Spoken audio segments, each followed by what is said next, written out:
powerful millionaire accuses a priest of stealing church donations, but the truth forces him to confront himself.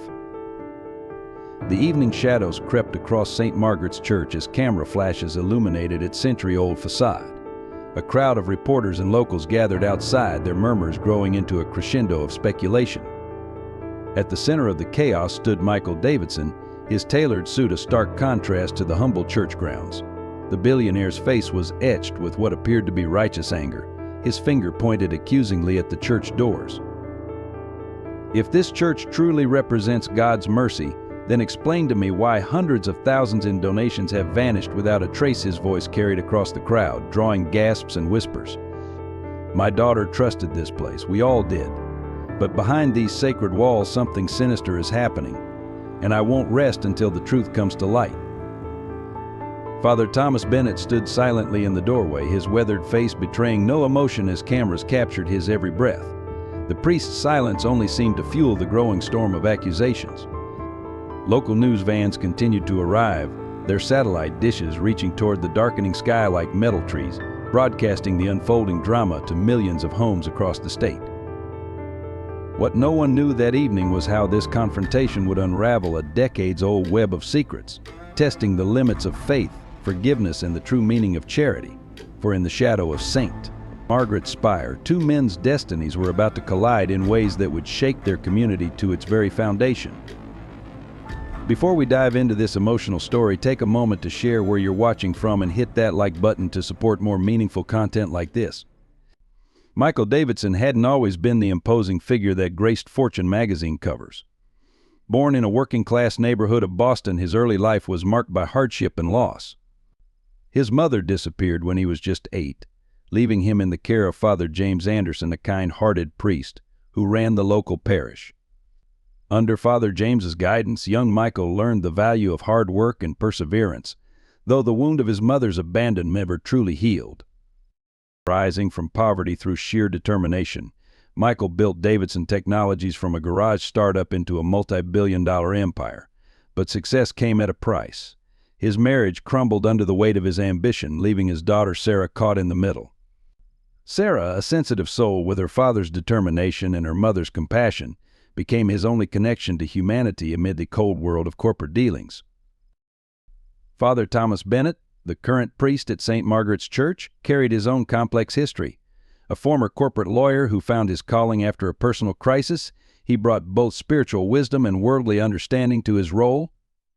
His quiet demeanor masked a fierce determination to serve those in need, though few knew the true extent of his mission. Sarah Davidson's story lay at the heart of the brewing conflict. A talented artist and philanthropist, she had struggled with depression following her parents' divorce.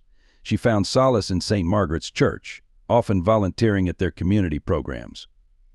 Her tragic death 6 months ago, reportedly by suicide, sent shockwaves through the community and left her father searching for answers and someone to blame. The community itself was divided along subtle lines of class and belief. The wealthy parishioners, many of whom had known Michael during his rise to success, were quick to side with him. They'd long questioned the church's financial opacity, though none had dared voice their concerns publicly. The working-class members who had experienced Father Bennett's quiet generosity firsthand formed a protective circle around their priest. Elizabeth Parker, the church's longtime accountant, found herself caught between loyalties. Having worked with both Michael Davidson's charitable foundation and St. Margaret's books, she alone knew pieces of truth that could shake both men's worlds. Her conscience wrestled with professional obligations and moral duty. Detective James Morrison, assigned to investigate the financial allegations, brought his own skepticism to the case. A lapsed Catholic whose faith was shattered by personal tragedy, he approached the investigation with a determination to find objective truth amid the emotional chaos. His questioning would unknowingly unravel threads that had remained knotted for decades. Rachel Turner, a social worker who frequently collaborated with St. Margaret's outreach programs, held secrets of her own. She had been one of the last people to speak with Sarah Davidson, and her knowledge of the church's true operations placed her in an impossible position between truth and protected confidences. The parallel between Michael's past and present created an invisible bridge between him and Father Bennett, though neither man yet realized it. Both had experienced profound loss, both had dedicated their lives to different forms of service, and both were about to face a reckoning that would challenge everything they believed about faith, justice, and redemption. As the story unfolded, these characters would find their lives increasingly intertwined, their past decisions casting long shadows over their present choices. Their individual journeys toward truth would reveal how faith and doubt, charity and suspicion, love and loss could coexist within the human heart. And at the center of it all stood St. Margaret's Church, its stone walls holding secrets that would either heal or destroy the community it had served for generations. St. Margaret's Church stood as a testament to endurance in the heart of Millbrook, Massachusetts, its Gothic spires reaching skyward for over a century. Built in 1912 by immigrant laborers, its weathered stone walls held the whispered prayers of generations. The church had survived the Great Depression, 2 world wars, and countless personal battles fought within its sanctuary. Its stained glass windows, depicting scenes of mercy and redemption, cast kaleidoscope shadows across worn wooden pews each morning. The surrounding community of Millbrook had evolved from a working-class mill town into an uneasy blend of old families and new money. Victorian mansions along Maple Avenue, recently restored to their former glory by tech executives and financial managers, looked down upon the modest neighborhoods where factory workers' descendants still lived in their grandparents' homes. St. Margaret sat at the intersection of these two worlds, both literally and figuratively. The church's social hall, a more recent addition built in the 1960s, hosted everything from AA meetings to charity galas. Its basement held a soup kitchen that served hundreds each week, though few of the wealthy parishioners knew of its existence. The building's east wing, officially listed as storage space, remained perpetually locked, its windows covered with thick curtains that deterred curious eyes. Davidson Industries' gleaming headquarters dominated the town's skyline just 3 blocks away, its modern glass and steel architecture a stark contrast to St. Margaret's aged stone. Michael Davidson's influence extended beyond his corporate empire. His foundation funded the local hospital's new wing, the public library, and numerous civic projects. His name adorned buildings across town, making his accusations against the church all the more shocking to the community. The parish itself was a microcosm of American social dynamics. Sunday services saw Rolex watches alongside calloused hands, Tesla keys beside bus passes in the collection plate. Father Bennett's sermons often touched on social justice and community responsibility, making some wealthy parishioners shift uncomfortably in their seats while drawing appreciative nods from others. Behind the church, a small cemetery told the town's history through its headstones. Here lay mill owners beside mill workers, their earthly distinctions erased by time and weather. Among them was a simple marker for Father James Anderson, Michael Davidson's former guardian, whose death 20 years ago had marked the beginning of Michael's estrangement from the church. The rectory, a modest Victorian house connected to the church by a covered walkway, served as both Father Bennett's home and an unofficial sanctuary for those in crisis. Its back door remained unlocked, though few knew this except those most in need.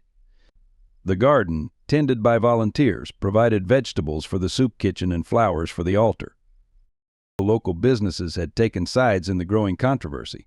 Murphy's Diner, a gathering spot for the working class, displayed a hand-drawn sign supporting Father Bennett.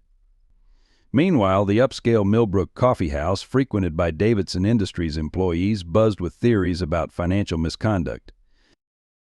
The local newspaper, the Millbrook Gazette, maintained careful neutrality in its reporting, though its editor, Martha Stevens, struggled with pressure from both Davidson's lawyers and church supporters.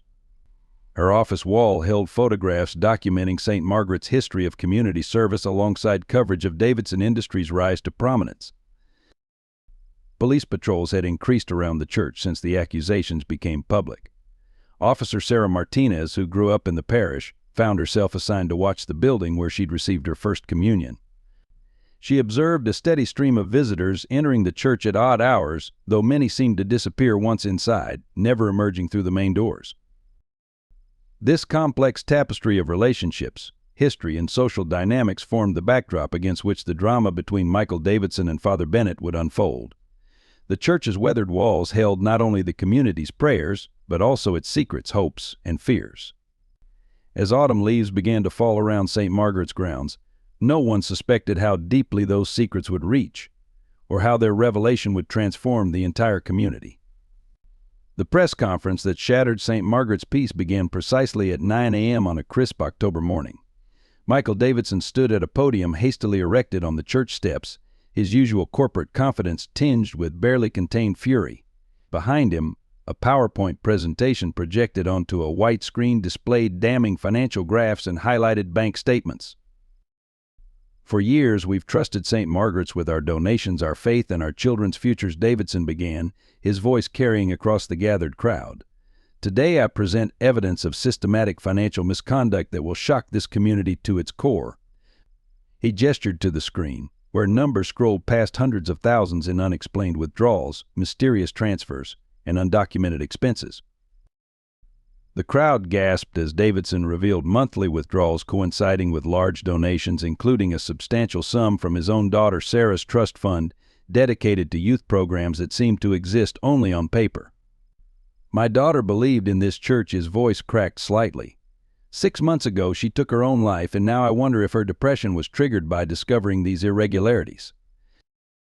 Local news cameras zoomed in on Father Bennett, who stood at the church entrance, his weathered face impassive. The priest's silence seemed to confirm the worst suspicions, though a few longtime parishioners noticed his hands tightly gripping his rosary beads. Detective Morrison, watching from the crowd, noted how the priest's eyes never left Davidson, showing neither anger nor fear. Davidson's presentation grew more detailed and damning. He displayed photographs of luxury items allegedly purchased with church funds, a new car registered to a mysterious LLC, high-end electronics delivered to private addresses, and renovations to properties not owned by the church. While our community struggles, while our homeless sleep in the streets, these funds intended for charity have disappeared into a black hole of deception. Elizabeth Parker, the church accountant, stood in the shadows of a nearby doorway, her face growing paler with each accusation. She clutched a worn leather folder to her chest, its contents potentially explosive. Rachel Turner, the social worker, watched from across the street, her expression a mix of concern and something deeper, a knowledge she couldn't share. The evidence seemed irrefutable. Bank statements, credit card records, and property documents flashed across the screen, each piece carefully selected to paint a picture of corruption. Davidson's team of forensic accountants had spent months building this case, and their thoroughness showed in every detail. "I demand an immediate criminal investigation," Davidson declared, turning to face Father Bennett directly. "I call for the formation of an independent oversight committee, and I personally pledge $1 million to audit every transaction this church has made in the past decade." The crowd murmured at the magnitude of his commitment.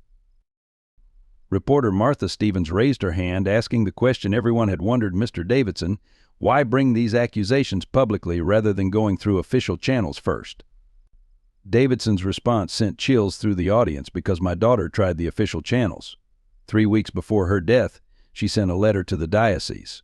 That letter mysteriously vanished, just like the money she donated."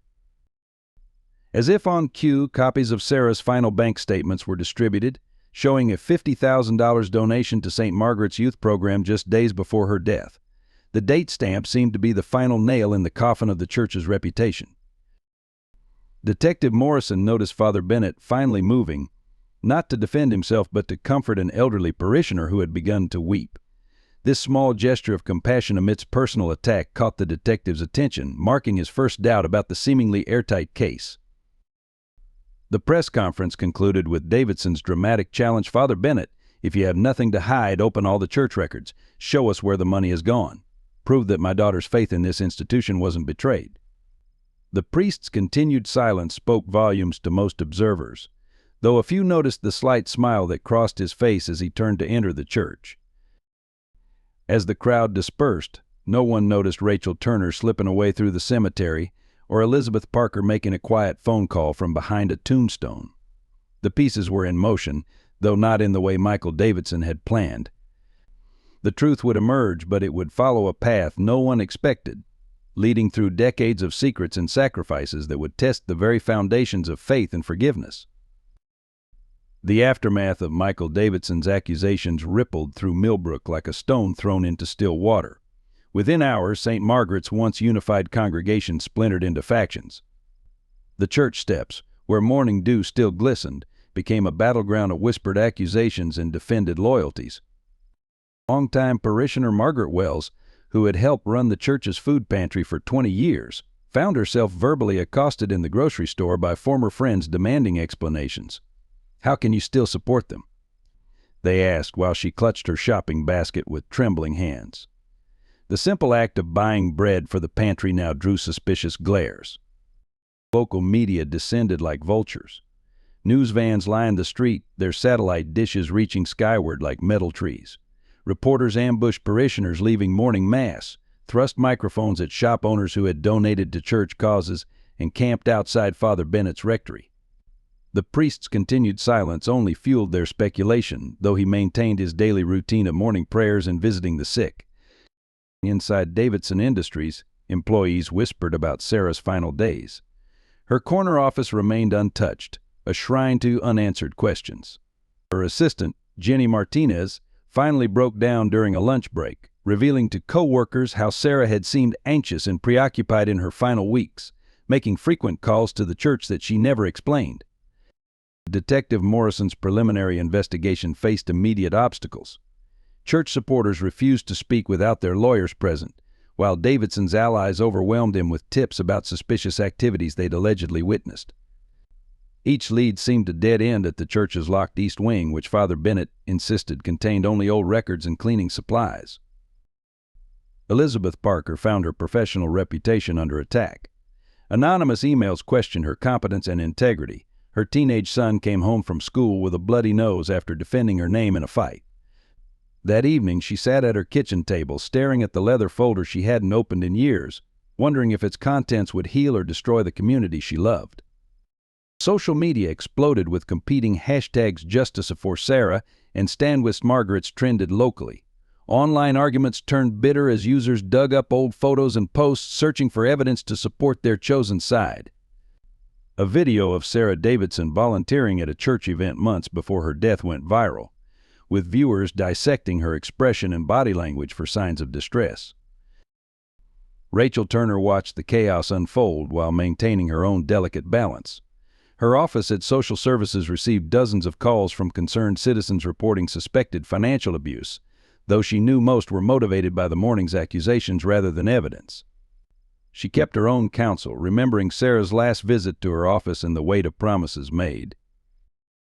Father Bennett's only public action that day was to cancel the church's annual Harvest Festival, citing security concerns. This decision, meant to protect the community, instead fueled accusations that he was withdrawing from public scrutiny. The festival had been Sarah Davidson's favorite event. She'd painted the backdrop for it every year since she was 12. As evening fell, an unknown person threw a brick through one of St. Margaret's stained glass windows. The sound of shattering glass drew Father Bennett from his prayers. He stood in the broken sunlight, picking up pieces of colored glass fragments of an angel's wing while police photographers documented the damage. Officer Martinez, securing the scene, noticed tears in the priest's eyes, though his face remained composed. The day ended with two powerful images broadcast on local news: Michael Davidson standing resolute before his evidence, and Father Bennett silently sweeping broken glass from the church steps. Between these pictures lay a community's broken trust and a mystery that ran deeper than anyone suspected. In homes across Millbrook, dinner tables became war zones of competing theories and divided loyalties, while behind locked doors, those who knew the true story prayed for guidance on when and how to reveal it. In her small apartment, Elizabeth Parker finally opened the leather folder, its contents spilling across her desk like fragments of the broken window pieces of a truth that would either heal or shatter what remained of St. Margaret's peace. The real story was about to begin, though not in the way anyone expected. As this story continues to unfold, take a moment to show your support if you've been moved by the depth of human emotion and faith we've explored so far. Your engagement helps us share more compelling stories like this. Detective James Morrison sat at his desk in the Millbrook Police Department, surrounded by stacks of financial documents and witness statements. The morning sun cast long shadows across photographs of Sarah Davidson, her corporate headshot, surveillance footage from her last visit to St. Margaret's, and the final image of her car parked near the church just days before her death. The initial phase of the investigation revealed a complex web of transactions. Church records showed regular withdrawals ranging from $5,000 to $50,000, all authorized by Father Bennett but with minimal documentation. The stated purposes, community outreach and emergency assistance, were vague enough to raise red flags with the forensic accountants. "Something doesn't add up," Morrison muttered, comparing bank statements to the church's official records. Large donations, including Sarah Davidson's final $50,000 contribution, seemed to vanish into a series of numbered accounts. Yet the church's visible charitable activities, the food pantry, youth programs, and building maintenance, operated on a surprisingly modest budget. Elizabeth Parker's official audit trail was impeccable, almost too perfect. Every transaction had supporting documentation, every withdrawal had a corresponding entry. But Morrison's years of experience told him that perfection often masked deeper irregularities. The accountant's recent behavior, avoiding direct questions, working unusual hours, suggested she was protecting something beyond mere financial records. The investigation expanded to include interviews with church employees and volunteers. Each conversation added layers of complexity. The janitor spoke of late-night visitors to the East Wing. The choir director mentioned deliveries of supplies that never appeared in the church. A teenage altar server described Father Bennett making regular visits to an unmarked building on the outskirts of town. Morrison's team discovered that several properties linked to the church's mysterious transactions were registered to a nonprofit foundation established decades ago by Father James Anderson, Michael Davidson's former guardian.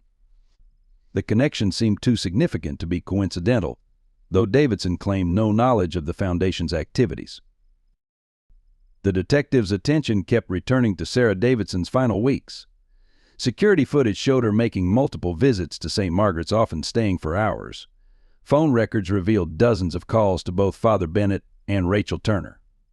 Her journal, provided by her father, contained cryptic references to finding purpose and understanding sacrifice.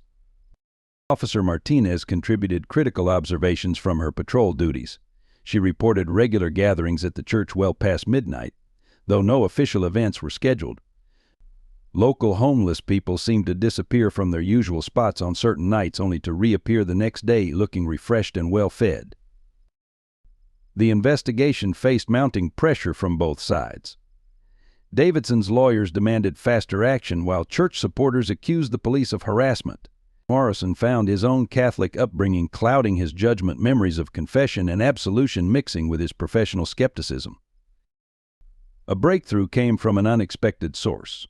A local bank teller contacted the department about suspicious patterns in cash deposits to various charity accounts. The amounts matched withdrawals from St. Margaret's accounts, but the timing suggested the money was being used for something before being returned to the system. Morrison's superior, Captain Rogers, pushed for quick resolution. "Davidson's got the mayor's ear," he warned. "They want arrests, not endless investigation," but the detective sensed that rushing to judgment would bury the truth deeper. Each piece of evidence seemed to point in two directions, toward both guilt and something more complex. Father Bennett's interrogation proved equally frustrating. The priest answered every question with precise, limited responses, neither lying nor revealing anything substantial. His calm demeanor contrasted sharply with the financial chaos surrounding him. When asked about Sarah's final donation, he simply replied, "She found what she was seeking." As the first week of investigation concluded, Morrison stood in St. Margaret's Cemetery, studying Father James Anderson's headstone. The dates aligned with a gap in Michael Davidson's public history, a period when the future billionaire disappeared from records only to emerge years later with his first successful company. The detective sensed that understanding this connection might be key to unraveling the present mystery. The headstone's inscription caught his attention: "In service to truth, mercy shall prevail." Below it, fresh flowers suggested someone still tended the grave regularly, though Father James had no known family. Morrison noted that the flowers were the same type Sarah Davidson had been carrying in the last security footage before her death. The discovery of the old letter changed everything. Elizabeth Parker found it tucked inside a faded accounting ledger from 20 years ago, a sealed envelope addressed to Michael Davidson in Father James Anderson's distinctive handwriting. The paper had yellowed with age, but the seal remained unbroken, as if waiting for this precise moment. Detective Morrison sat across from Elizabeth in an all-night diner, examining the envelope. "Why didn't this surface during the initial investigation of Father James's death?" he asked. Elizabeth's hands trembled as she sipped her coffee. because it was hidden in a false bottom of the church's old safe. I only found it when we were ordered to do a complete audit. Meanwhile, Rachel Turner made a startling connection while reviewing her case files. Sarah Davidson had been helping women escape abusive relationships through an underground network. The dates of her large withdrawals coincided perfectly with several successful relocations. Each missing donation could be traced to a saved life, though the records were deliberately obscured to protect the survivors. Father Bennett's past revealed another layer of complexity. Before joining the priesthood, he had worked as a lawyer specializing in witness protection cases. His expertise in hiding paper trails and creating new identities hadn't been mentioned in his official church biography. This discovery sparked a new theory in Morrison's mind about the true nature of St. Margaret's financial irregularities. The investigation uncovered an old photograph in the church archives, a young Michael Davidson standing beside Father James and a woman whose face was partially hidden. The date stamp placed it just before Davidson's mother disappeared. On the back, a handwritten note read, "The hardest sacrifice is the one we make for another's safety." Sarah's personal laptop, finally unlocked by police technicians, contained a password-protected folder labeled St. M's True Mission. Inside were detailed records of an operation spanning decades, a network of safe houses, emergency resources, and carefully laundered donations, all designed to protect the vulnerable while leaving no trace. A series of late-night interviews with former church employees painted a picture of Father James's tenure. He had established a system of coded ledger entries and secret accounts, all dedicated to helping people disappear from dangerous situations. Father Bennett had seamlessly continued this work, expanding the network while maintaining its secrecy. The connection between Sarah's death and the church's finances took an unexpected turn. Security footage from her final days showed her meeting with a woman who strongly resembled Davidson's missing mother. The timestamp matched a substantial withdrawal from the church's accounts, followed by activity in a small town thousands of miles away. Morrison discovered that Father James had left a series of sealed letters, each dated to be opened at specific times. The next one was marked for the following week, exactly 20 years after Michael Davidson's rise to fortune. Its existence suggested a carefully planned revelation orchestrated decades in advance. Elizabeth Parker finally revealed her full role in the story. She had been one of Father James's first rescues, given a new identity and a fresh start. Her position as church accountant was no coincidence. She had been trained specifically to maintain the complex system of financial smoke and mirrors that protected others like her. The investigation began to reveal a pattern in the church's supposedly missing funds. Each major withdrawal corresponded to a successful escape, a domestic violence survivor relocated, a witness protected, a child saved from trafficking. The money always returned to the system through complex channels, its temporary absence masking its true purpose. As these connections emerged, Morrison noticed increased activity around St. Margaret's East Wing. More people arrived at odd hours, suggesting the network was still active despite the investigation. Father Bennett's calm demeanor made more sense now. He was protecting not just himself, but decades of life-saving work. Sarah's final journal entry, previously overlooked, took on new meaning. Sometimes the greatest act of faith is keeping a secret that could save lives. I understand now what Father James meant. The truth isn't always what it seems, and real charity often works best in shadows. The pieces were falling into place, but Morrison knew that revealing these connections prematurely could destroy the very network that had saved so many lives. As he watched another group of people slip quietly into St. Margaret's back door at midnight, he realized that the true investigation was just beginning. The third week of investigation brought a cascade of revelations that transformed the case entirely. As Detective Morrison pieced together witness statements, a pattern emerged in Sarah Davidson's final months, a story far different from what her father believed. Sarah had discovered St. Margaret's secret network through one of her art students, a young woman fleeing an abusive marriage. Rather than exposing the operation, she had become deeply involved, using her foundation's resources to expand its reach. Her seemingly erratic financial behavior, large withdrawals, mysterious donations tracked perfectly with successful evacuations of endangered women and children. Emily Roberts, a quiet librarian who volunteered at St. Margaret's, finally came forward with crucial testimony. Sarah spent hours in the church archives, she revealed. She found something in Father James's old records that changed her completely. She said she finally understood why her grandmother disappeared all those years ago. The mention of a grandmother caught Morrison's attention. Michael Davidson had never spoken of his mother's family. Meanwhile, Father Bennett maintained his daily routines with remarkable composure. Every morning he served breakfast at the soup kitchen. Every afternoon he visited hospital patients. But now Morrison's surveillance team noticed patterns in these movements, subtle signals, brief encounters, messages passed through seemingly innocent interactions. The priest wasn't just performing his duties, he was coordinating an intricate network of safety and support. Rachel Turner's role grew clearer as well. Her social services position provided perfect cover for identifying people in need of emergency relocation. Working with Sarah, she had developed a sophisticated system of verification and support. Sarah didn't commit suicide, Rachel finally confided to Morrison. She was trying to protect someone whose discovery would shake Michael Davidson's world to its core. The East Wing's mystery deepened when building inspectors discovered a series of underground tunnels connecting the church to several nearby properties. These passages, dating back to Prohibition, had been carefully maintained and upgraded with modern security systems. Each tunnel led to a different safe house, allowing people to move invisibly through the community. Elizabeth Parker's leather folder contained more than financial records. Hidden between ledger pages were photographs spanning decades, faces of people who had passed through St. Margaret's network, each marked with a simple code indicating their current safety status. Among them was a striking portrait of a young woman who bore an uncanny resemblance to both Sarah Davidson and her long-lost grandmother. Father James's influence on the story grew stronger even 20 years after his death. His detailed records, encrypted in a system of biblical references and accounting codes, revealed a lifetime dedicated to protecting the vulnerable.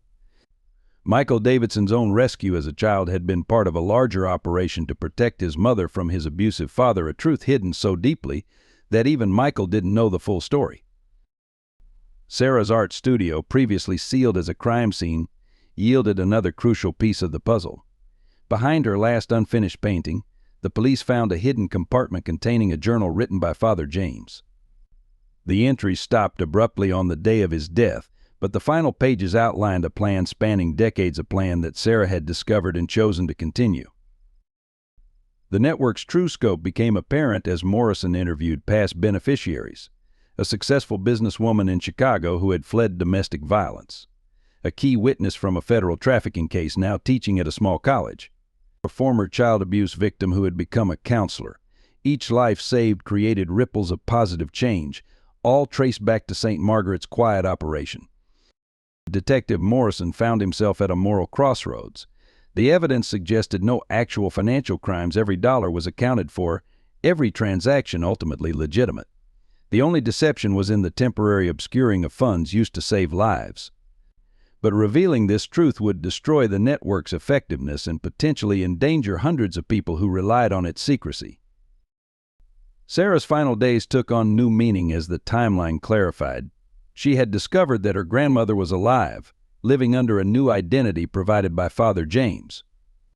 Her increased involvement with the church wasn't about uncovering corruption, it was about understanding and protecting her family's legacy of compassion and sacrifice.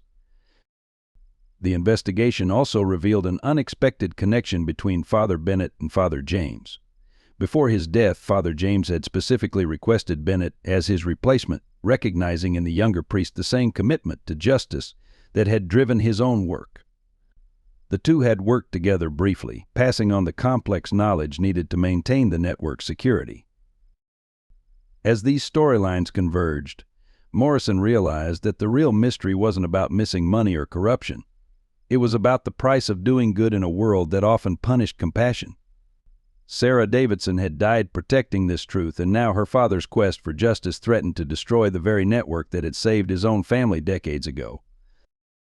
As the investigation deepened, new challenges threatened to expose St. Margaret's network. Anonymous tips began flooding local media, hinting at secret passages and midnight activities. Reporters camped outside suspected safe houses, unknowingly endangering those hidden within. Father Bennett faced the impossible task of maintaining the network's security while under intense public scrutiny. Michael Davidson's corporate influence cast a long shadow over the investigation. His legal team pressured local officials for faster action, while his private investigators tracked church volunteers' movements. Several safe house operators reported being followed, forcing emergency relocations that stretched the network's resources to their limits. Sarah's former assistant, Jenny Martinez, discovered a locked file on her work computer, a dead man switch designed to release information if Sarah didn't enter a weekly code. The file contained detailed evidence of Michael Davidson's own past, including records of his rescue as a child. Jenny struggled with the knowledge, knowing its release could either vindicate the church or destroy lives. The pressure began affecting the community's most vulnerable members. Women seeking help at domestic violence shelters hesitated to accept assistance from St. Margaret's network, fearing exposure. The church's soup kitchen saw declining numbers as homeless individuals worried about being photographed by surveillance teams. The very people the network was designed to protect were being driven back into danger. Rachel Turner faced professional consequences as her role came under scrutiny. Her superiors at social services questioned her close relationship with the church, suggesting a conflict of interest. Cases she had handled were reopened for review, threatening to expose the safe relocation of abuse survivors. Each inquiry risked unraveling years of careful work. Elizabeth Parker's son became an unwitting player in the drama. His school friends, children of Davidson Industries employees, began asking pointed questions about his mother's work. The teenage boy stumbled upon a partial truth while defending her information that could compromise the network's security if shared in the wrong context. The church's financial supporters started withdrawing their donations, fearing association with scandal. The loss of funding threatened not just the visible charitable works, but the hidden network's ability to provide emergency assistance. Father Bennett was forced to tap into emergency reserves, knowing each dollar spent would face eventual scrutiny. Detective Morrison's superior demanded faster results, suggesting political pressure from City Hall. "This isn't about truth anymore," Captain Rogers warned. "It's about power and perception." Morrison found his investigation resources gradually redirected, while Davidson's private security firm gained increasing access to police information. A former safe house resident, now a successful business owner in Boston, contacted Father Bennett with alarming news. Someone was systematically tracking down people who had passed through the network, asking questions about their past. The pattern suggested a coordinated effort to map the entire operation, putting countless lives at risk. Sarah's art studio became a focal point of tension. Davidson's lawyers demanded access for a private forensics team, while Father Bennett's supporters fought to maintain its integrity as a crime scene. Hidden within its walls were documents that could expose the network's methods or reveal the truth about Sarah's death. Local politicians began distancing themselves from both sides. The mayor canceled his annual appearance at St. Margaret's Charity Gala. City council members who had previously supported the church's community programs suddenly became unavailable for comment. The isolation increased the network's vulnerability. Father Bennett received an anonymous threat, photographs of current safe house residents going about their new lives, accompanied by their former addresses. The message was clear: the network's security had been compromised. Emergency protocols were activated, triggering a complex series of relocations that threatened to overwhelm the system. Rachel Turner discovered that someone had accessed her confidential case files. Names and locations of relocated families were potentially exposed. The breach forced her to warn dozens of past clients, people who had built new lives thinking their past was safely buried. Each warning reopened old wounds and shattered hard-won peace. Elizabeth Parker faced a crisis of conscience. Her detailed knowledge of the network's financial structure made her both its greatest asset and its greatest vulnerability. As pressure mounted for her testimony, she realized that even careful answers could provide dangerous insights into the network's operations. The tunnels beneath St. Margaret's became both sanctuary and liability. Their existence, once revealed, required constant monitoring to prevent unauthorized access. Each new security measure increased the risk of discovery, creating a spiral of escalating challenges that threatened the entire operation. As complications multiplied, those protecting St. Margaret's secrets faced an impossible choice: maintain silence and watch the network collapse under pressure. or reveal enough truth to justify their actions while somehow preserving the system's ability to help those in desperate need. The decision would affect not just current residents but decades of carefully protected lives. The confrontation that would change everything happened on a rainy Sunday evening in St. Margaret's main sanctuary. Michael Davidson had come alone, intending to pray at his daughter's favorite spot, only to find Father Bennett standing before Sarah's memorial candle. The two men faced each other in the flickering light, decades of hidden truths hanging between them. "You're destroying everything she died to protect," Father Bennett said quietly, breaking his long silence. His words echoed through the empty church, carrying the weight of untold sacrifices. Davidson's response was cut short by the unexpected appearance of Detective Morrison, emerging from the shadows of the confessional. "I think it's time both of you heard the full story," Morrison announced, holding Father James's journal in one hand and Sarah's final letter in the other. "Mr. Davidson, your daughter didn't commit suicide. She was killed in an accident while helping a woman escape her abusive husband, a woman who bears a striking resemblance to your mother." The color drained from Davidson's face as Morrison continued. "Sarah discovered that your mother didn't abandon you. Father James helped her escape your father's abuse, giving her a new identity to protect both of you. She's been alive all these years, watching you from a distance, protected by the very network you're trying to expose." Father Bennett moved to the altar, retrieving a hidden key. "Sarah found her grandmother 2 months before she died. She was planning to tell you everything, but then she discovered something even more significant." He unlocked a small panel behind the altar, revealing a cache of documents. "Your mother has been running safe houses in different cities, helping other women escape abuse. Sarah died trying to protect that legacy." Elizabeth Parker emerged from the church office, carrying her leather folder. "I've been keeping the records of every life saved," she explained, spreading photographs across the altar. "Including yours, Mr. Davidson. Your mother's case was one of Father James's first successes. Sarah found these records and understood why the secrecy was necessary." Rachel Turner appeared next, leading an elderly woman from the shadows of the East Wing. Davidson stumbled backward, gripping a pew for support. Though aged, his mother's features were unmistakable, the same ones he saw in old photographs and in Sarah's face. "Michael," his mother whispered, her voice trembling. "I never abandoned you. Leaving you with Father James was the hardest decision of my life, but it was the only way to keep you safe from your father. I've watched you grow, succeed, raise Sarah. And now I'm watching you unknowingly destroy the system that saved us both." The evidence Morrison had gathered painted a clear picture. Father James had created a sophisticated underground railroad for abuse survivors, using the church's legitimate charitable works as cover. Father Bennett had continued and expanded this mission, with Sarah becoming a key operator in recent years. "Your financial investigation was right about one thing," Father Bennett explained. "Money does move through complex channels, but every dollar returns, accounted for in ways that protect those who need to disappear. Sarah understood this. She was working to strengthen the system, not expose it." Davidson's mother stepped forward, holding out a worn envelope. "Sarah wrote this the day before she died. She wanted you to understand why she became involved, why the secrets were necessary." Her hands shook as she added, "She was helping my granddaughter, your half-sister, escape the same cycle of abuse that I fled." The truth of Sarah's death emerged in brutal clarity. She had been helping Davidson's unknown half-sister relocate when their car hit a patch of black ice. Sarah didn't survive the crash, but she had succeeded in her mission. Her final act had saved the sister she never got to meet. Morrison laid out the evidence of decades of lives saved, hundreds of survivors relocated, children protected, families rebuilt. The financial irregularities Davidson had uncovered were actually part of an intricate system designed to leave no trail that abusers could follow. "Sarah didn't die from despair," Rachel explained gently.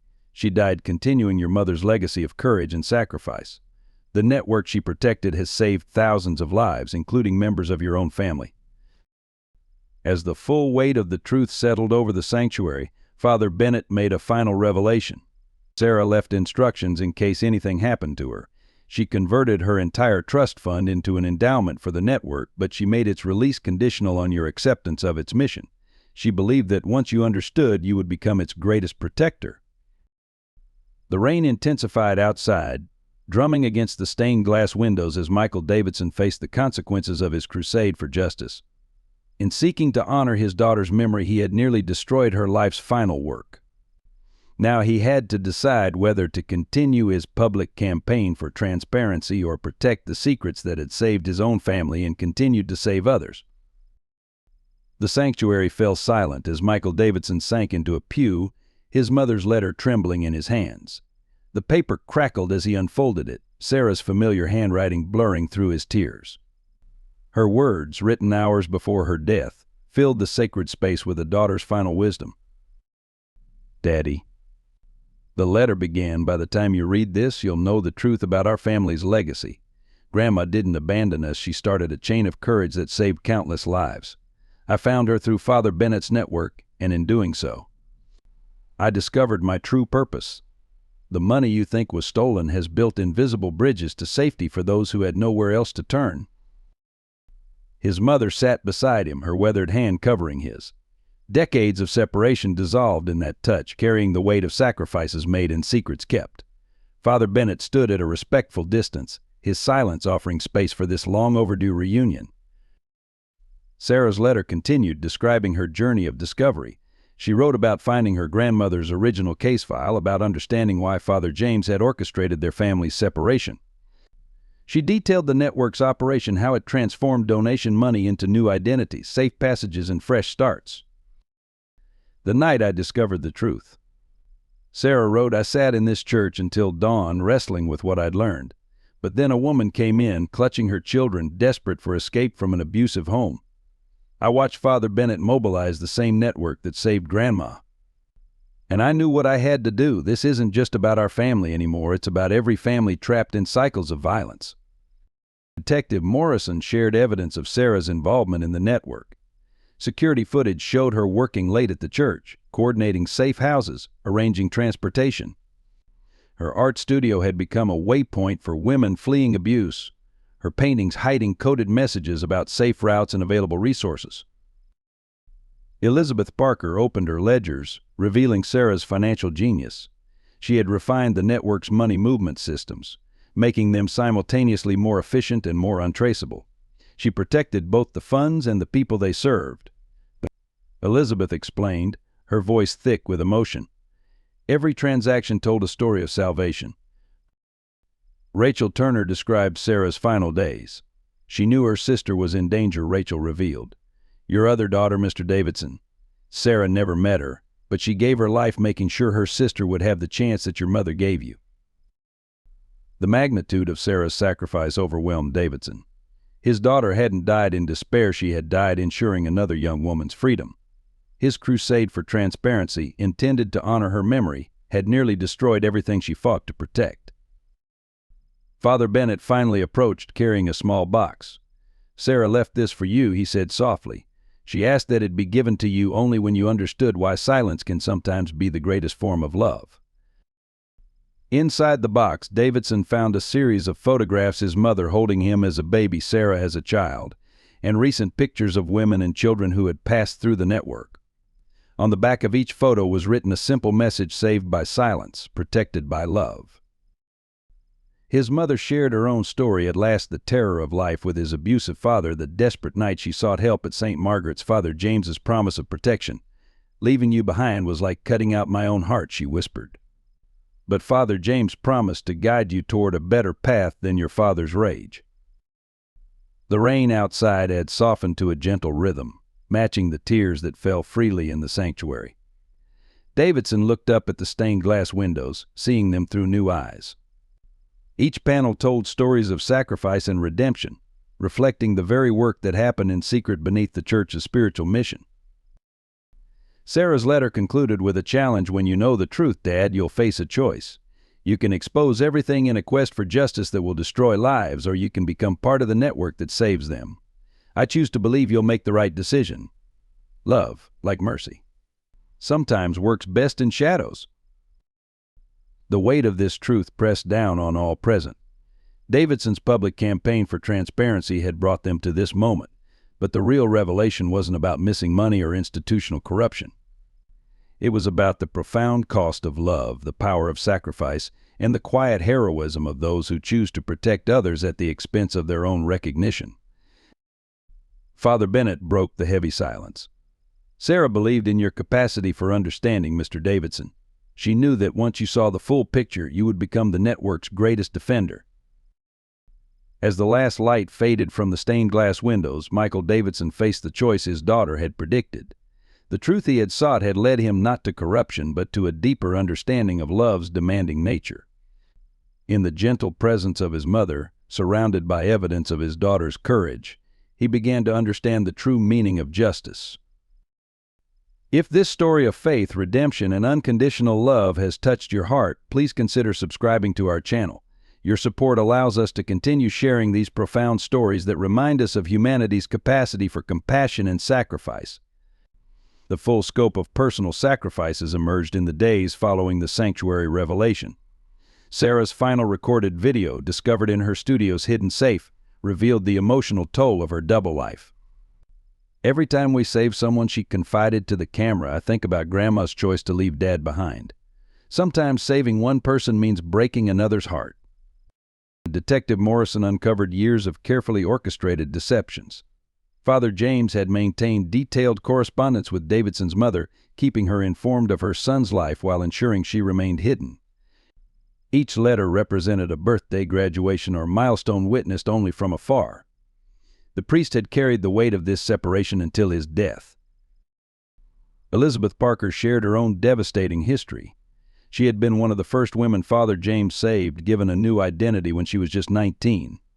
"I left my baby brother behind," she revealed, tears streaming down her face. "He grew up thinking I had abandoned him. Now he's a successful lawyer in Chicago, and I can never tell him who I really am." The network's success had come at tremendous personal cost to its operators.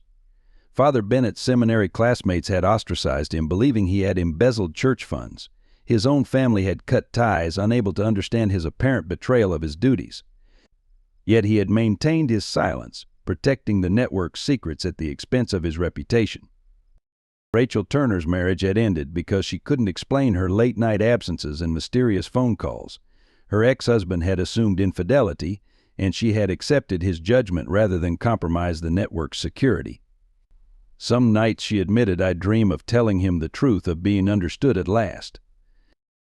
Sarah's journals revealed her growing isolation in her final months. Friends had noticed her withdrawal, attributed it to depression. In reality, she had been working tirelessly to protect Davidson's unknown half-sister, knowing that success would mean never acknowledging their relationship. Her last entry read, "The hardest part isn't the danger or the secrecy, it's knowing that doing the right thing sometimes means being seen as having done wrong." The impact on the Davidson family compounded over generations. Michael's mother had sacrificed her identity, her relationship with her son, and any public acknowledgement of her survival.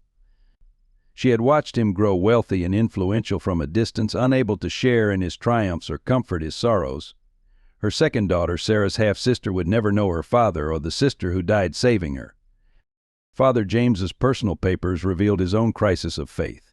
He had struggled with the moral complexity of his mission, questioning whether the deceptions required by the network could be justified, even in service of saving lives. His final confession, sealed until now, spoke of bearing the weight of necessary lies with an ever heavier heart. The church community had paid a price as well. Long-standing friendships had been strained or broken by suspicion. Families had stopped speaking to each other over their positions in the controversy. The very fabric of faith that had bound the congregation together had been tested by the necessity of secrets. Sarah's closest friends now grappled with guilt over having doubted her in her final days. Her art students, who had noticed her distraction and assumed she was losing interest in teaching, now understood the true depth of her commitment to others. Each revelation brought new waves of grief and understanding. The safe houses themselves stood as monuments to sacrifice. Volunteers had given up careers, relationships, and public recognition to maintain these havens. Many had faced legal risks, potential exposure, and the constant stress of maintaining cover stories. Their dedication had saved lives while often costing them their own peace of mind. As these personal costs came to light, the true nature of heroism revealed itself, not in grand gestures or public acclaim, but in the quiet acceptance of loss in service of others' salvation. Each person involved in the network had chosen to bear their personal burdens in silence, understanding that the weight of their sacrifices was outweighed by the lives they helped save. The revelation sent shockwaves through Millbrook that threatened to tear the community apart. St. Margaret's congregation, once unified in faith and purpose, splintered into factions. Some members, overwhelmed by the magnitude of the deception, stopped attending services entirely. Others, wrestling with their role in questioning Father Bennett's integrity, carried a heavy burden of guilt. The damage extended beyond the church walls.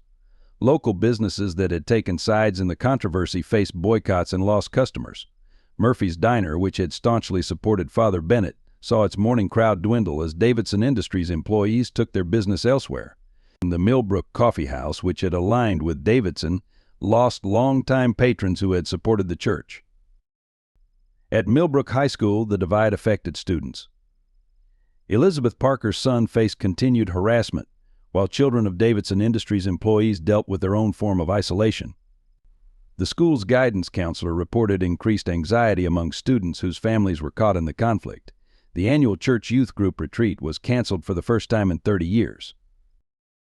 The Millbrook Gazette's editor, Martha Stevens, received death threats for her balanced coverage of the controversy. Anonymous letters accused her of either covering up corruption or persecuting the church, depending on the writer's perspective. Her careful journalism had satisfied neither side, and the paper's reputation for impartiality was questioned. Local political alliances shifted dramatically. City council members who had previously courted both Davidson's influence and church support now found themselves forced to choose sides.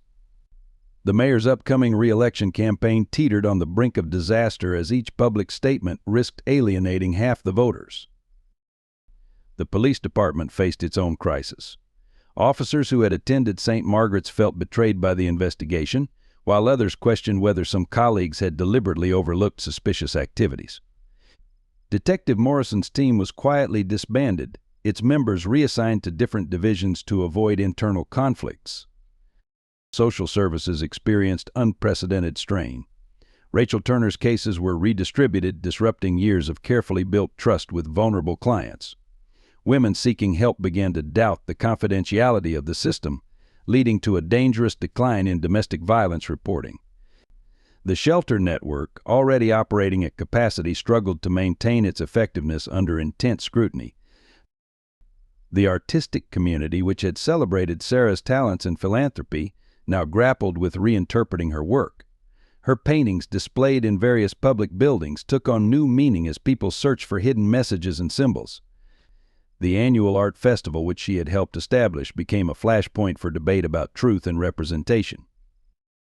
The Interfaith Council, which had promoted religious harmony in Millbrook for decades, verged on collapse. Other religious leaders struggled to balance solidarity with St. Margaret's against their congregants' demands for distance from the controversy. The annual Interfaith Thanksgiving service was postponed indefinitely. Real estate values near the church fluctuated wildly as speculation about underground tunnels led to concerns about property stability. Insurance companies began requiring additional inspections for buildings in the historic district. Development plans for the area were put on hold, affecting local construction jobs. The town's reputation suffered. National media coverage painted Millbrook as a community torn apart by secrets and lies. Tourism declined, affecting hotels and restaurants. College students who had once sought summer internships at Davidson Industries now looked elsewhere, fearing association with the controversy. The crisis forced longtime residents to question everything they thought they knew about their community. Neighbors who had shared Sunday dinners for years now passed each other in silence. The annual town festival, traditionally organized jointly by the church and Davidson Industries, faced cancellation as organizers resigned rather than take sides. Even the physical landscape of Millbrook bore scars of the conflict. Graffiti appeared on church walls, protest signs littered the town square, and the once pristine grounds of both St. Margaret's and Davidson Industries showed signs of neglect as maintenance staff were caught in the middle of the dispute. The community's social fabric, woven through generations of shared experiences, threatened to unravel completely. Each new development forced people to choose sides, breaking bonds that had seemed unshakable. The cost of truth, or the search for it, was being measured not just in broken relationships but in the very identity of Millbrook itself. In the church's basement archives, Detective Morrison made the discovery that would finally piece everything together. Hidden behind a loose brick, he found Father James's complete mission logs, 30 years of detailed records documenting every life saved through St. Margaret's network. The first entry bore a familiar name, Catherine Davidson, Michael's mother. The logs revealed a story more complex than anyone had imagined. Father James had been running an underground railroad years before Catherine sought help. His own sister had died at the hands of an abusive husband, prompting him to create a system that would give others the escape she never had. Catherine's case had transformed this personal mission into an organized network. Elizabeth Barker stepped forward with the missing financial records. Every mysterious transaction could now be traced to a specific rescue operation. The network had developed an intricate system of temporary fund transfers that left no permanent trail. Money moved through dozens of accounts in a carefully choreographed dance, always returning to its source once a rescue was complete. Father Bennett shared security footage from the night of Sarah's accident. She had been helping her half-sister Emma escape an abusive husband who had political connections. The crash occurred when their car swerved to avoid a pursuit vehicle. Sarah's last act had been to ensure Emma reached the safe house, even as her own injuries proved fatal. Rachel Turner produced a series of encrypted emails between Sarah and Catherine. Mother and grandmother had been working together for months, coordinating Emma's escape. Sarah had discovered this connection while researching her own family history, leading her to become deeply involved in the network's operations. The full scope of St. Margaret's impact became clear. Over 3 decades, the network had saved over 2,000 women and children. Many had gone on to build successful lives, some even becoming operators in the network themselves. Each rescue required countless hours of planning, multiple volunteers, and careful financial orchestration. Catherine's own story emerged in full detail. After escaping her abusive marriage, she had spent years building a new identity while watching Michael from afar. She had channeled her pain into helping others, establishing safe houses across 3 states. Her work had inspired Sarah's involvement, creating a legacy of compassion that spanned generations. Father James's final letter to Michael, sealed until now, explained the agonizing decision to separate mother and son. Your father's influence could have found Catherine anywhere he wrote. The only way to ensure both your safety and hers was to create a complete break. I've carried the weight of this decision every day, praying it would lead to salvation rather than destruction. Sarah's art studio yielded its own revelations. What appeared to be abstract paintings were actually coded maps of safe house locations and escape routes. Her charitable foundation had been structured to provide emergency funds without raising suspicion. Every aspect of her public life had been carefully crafted to support the network's mission. The investigation uncovered a pattern of strategic deception within the church's legitimate charitable works. Soup kitchen records concealed the movement of supplies to safe houses. Youth group activities provided cover for volunteer training. Even the church's renovation projects had been designed to maintain and upgrade the tunnel system. Detective Morrison's analysis revealed the true sophistication of the network's security measures. Burner phones were routinely recycled. Surveillance cameras had blind spots built into their coverage. Computer systems operated on closed networks with military-grade encryption. Every precaution reflected years of refinement and painful lessons learned. The role of St. Margaret's congregation became clearer. While most members remained unaware of the network's existence, their routine activities unknowingly provided crucial cover. Sunday services, choir practices, and committee meetings created patterns of normal activity that helped disguise the movement of people through the church. The financial investigation that Michael had initiated exposed the brilliance of the network's money management.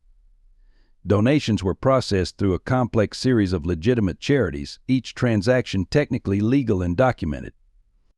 The apparent irregularities that triggered suspicion were actually carefully designed security measures.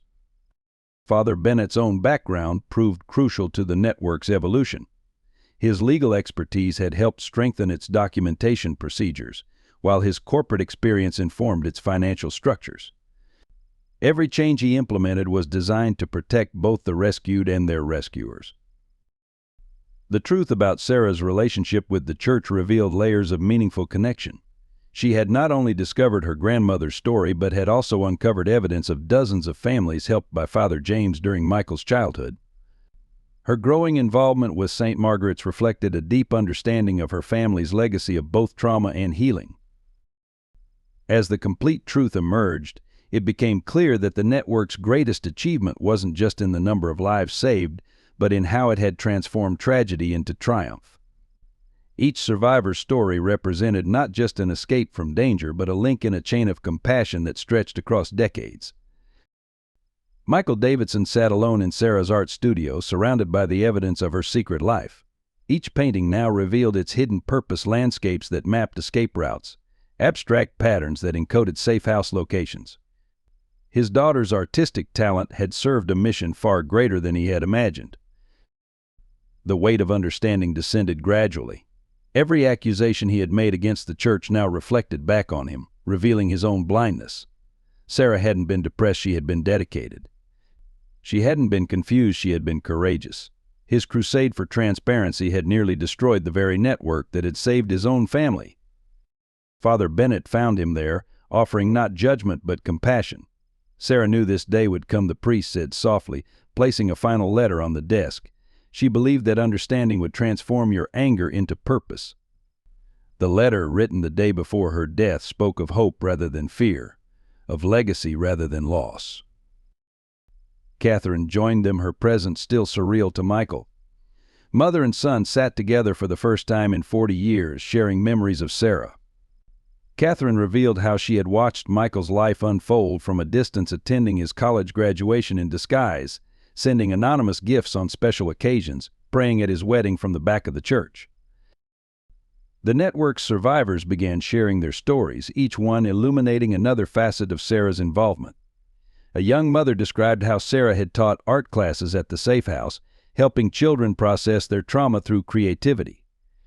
A teenage girl spoke of Sarah's guidance in building a new identity, finding strength through reinvention. Elizabeth Parker opened the network's complete financial records to Michael, explaining the intricate systems his daughter had helped refine. Every suspicious transaction now revealed its true purpose: emergency medical care, education funds, relocation assistance.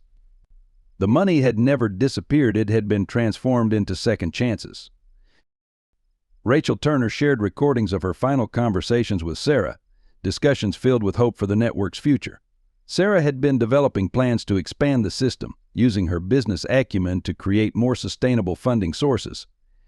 Her vision extended far beyond Millbrook, reaching toward a national network of sanctuary. The church community began to heal as understanding spread. Longtime members who had doubted Father Bennett now saw how their routine activities had unknowingly provided cover for the network's operations. The Sunday potlucks, committee meetings, and choir practices had created a tapestry of normal life that protected extraordinary work.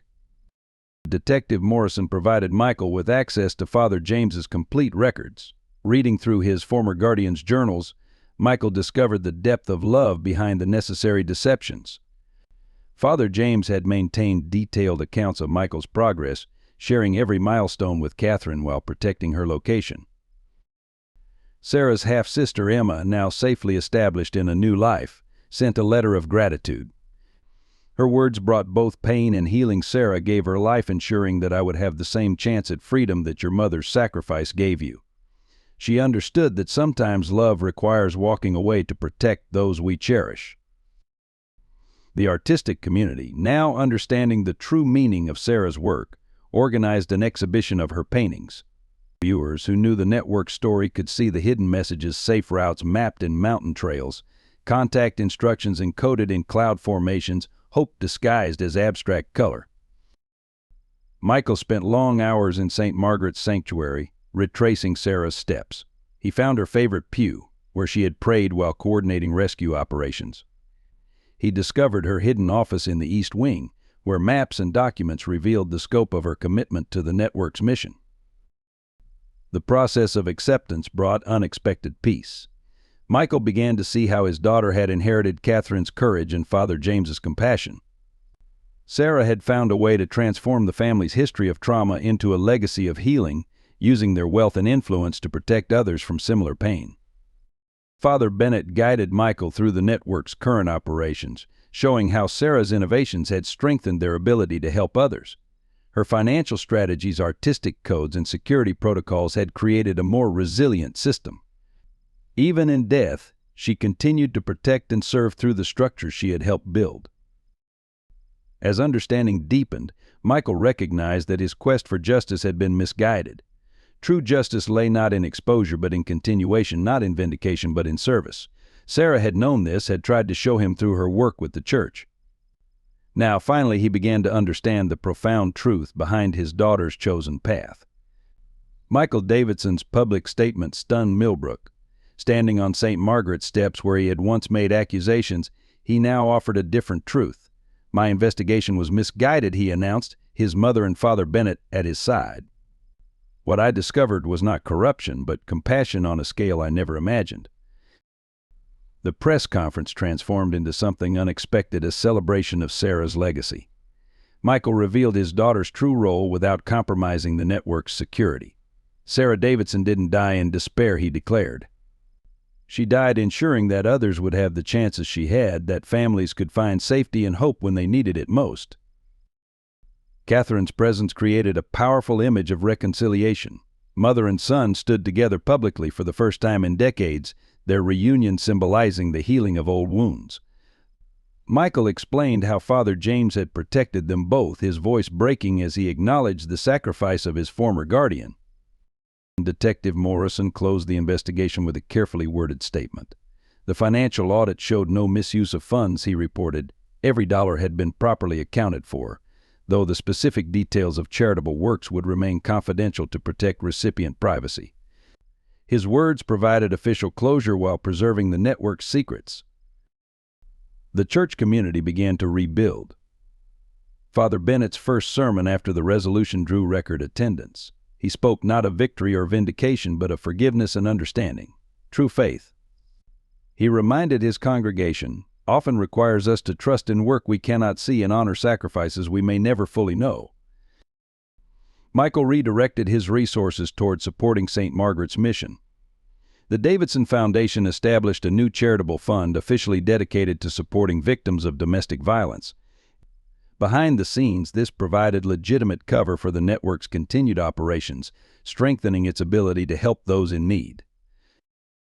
The reconciliation extended beyond individuals. Local businesses that had taken sides now worked to rebuild relationships. Murphy's Diner and the Millbrook Coffee House co-sponsored community events. The town's divided social fabric began to mend as people focused on healing rather than blame. Elizabeth Parker's role received quiet recognition. Her careful financial management had protected both the network and its participants. She was appointed to the Davidson Foundation's board, creating a bridge between the corporate and charitable worlds that would ensure continued support for the network's mission. Rachel Turner's Social Services Department established new protocols for handling sensitive cases, incorporating lessons learned from the crisis. While the network remained secret, improved coordination between official and unofficial support systems enhanced their ability to help vulnerable families. Sarah's art studio was transformed into a community center for healing arts. Programs for trauma survivors provided both therapy and cover for the network's continuing work. Her paintings remained on display, their hidden messages now serving as silent testimony to her vision and courage. The town's Interfaith Council reconvened with a renewed commitment to understanding and cooperation. Father Bennett's example of maintaining faith through adversity became a source of inspiration for religious leaders facing their own community challenges. Catherine established a permanent residence in Millbrook, though few knew her true identity. Her presence allowed her to work more directly with the network while building a new relationship with her son. Their weekly dinners became a time for sharing stories of Sarah and healing family wounds. The resolution brought something more valuable than simple closure. It created a deeper understanding of how faith, justice, and compassion could work together. Michael's journey from accusation to acceptance demonstrated the possibility of transformation, while the community's healing showed the power of forgiveness. Father James's grave received a new memorial plaque, acknowledging his role in establishing the foundations of hope that continued to save lives. The inscription, chosen by Michael and Catherine together, read, "In faith he protected, in love he served, in silence he saved." As autumn turned to winter, St. Margaret's bells rang out with renewed purpose. The church stood stronger for having weathered the storm, its mission more secure than ever. The network continued its vital work, now protected by a deeper web of understanding and support. 1 year after the resolution, Millbrook gathered for the dedication of the Sarah Davidson Memorial Center. The new building, adjoining St. Margaret's East Wing, publicly served as a domestic violence resource center. Privately, it strengthened the network's capabilities while honoring Sarah's legacy of compassionate action. Michael Davidson addressed the crowd with hard-won wisdom. "My daughter understood something I took too long to learn," he shared. "True charity often works best in shadows, and the greatest acts of faith sometimes require us to trust without full understanding." His words resonated with a community that had learned similar lessons through their shared crisis. Father Bennett's dedication prayer spoke to both the center's public and private missions. "May this place stand as a beacon of hope," he intoned, "where truth and mercy meet, where justice and compassion work hand in hand." The gathering included both longtime church members and survivors who owed their lives to the network's intervention. Catherine established the Catherine and Sarah Davidson Foundation, creating a legitimate channel for supporting the network while honoring both her own journey and her daughter's sacrifice. The foundation's first initiative focused on art therapy programs, continuing Sarah's work of healing through creativity. The network itself grew stronger through its trial by fire. New security protocols developed during the crisis enhanced its ability to protect both survivors and operators. Sarah's innovative financial systems, now fully implemented, provided more efficient and secure resource management. Elizabeth Barker trained a new generation of accountants in the delicate balance of transparency and security. Her procedures became a model for similar operations across the country, though few knew the full scope of their implementation. The network's financial stability ensured its ability to continue saving lives. Rachel Turner's department developed stronger partnerships with legitimate social services, creating seamless transitions between public assistance and private protection. Her experience during the crisis informed new approaches to helping vulnerable families while maintaining necessary confidentiality. The community's healing created unexpected benefits. Local businesses, once divided by the controversy, now collaborated on charitable initiatives. The annual town festival, restored and renamed in Sarah's honor, celebrated the arts and community service she had championed. Father James's legacy found new appreciation through the crisis. His vision of faith in action, protecting the vulnerable while maintaining their dignity, became a model for modern ministry. Theological seminaries began studying St. Margaret's approach to social justice, though the full story remained known to few. The Davidson family found peace in continuing Sarah's work. Michael and Catherine's renewed relationship strengthened the network's foundation, while their public reconciliation inspired others to heal old wounds. Weekly family dinners became a time for planning future initiatives while remembering the past lessons. Sarah's art took on new meaning as her story spread carefully among those who needed to understand. Her coded paintings hung in safe houses across the country, their hidden messages providing both practical guidance and spiritual comfort to those seeking refuge. The town's transformation became a quiet legend in certain circles. Other communities began developing their own networks, learning from Millbrook's experience while maintaining necessary discretion. The ripple effects of Sarah's sacrifice continued to spread, touching lives far beyond her hometown.